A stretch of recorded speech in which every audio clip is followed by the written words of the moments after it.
Абу Хурайра риваят кылган хадистин маанисинде пайгамбарыбыз саллаллаху алейхи вассалам убакыт бат өтүп, дин илими жоголуп, ачкөздүк чайылып, адашуулар пайда болот жана азап келет деп айтканда, андан ал эмне болгон азап деп сурашат.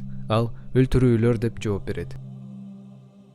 Абу Хурайра мындай деп айткан: ачкөздүктүн жайылышы кыямат кайымдын белгилеринин биринен.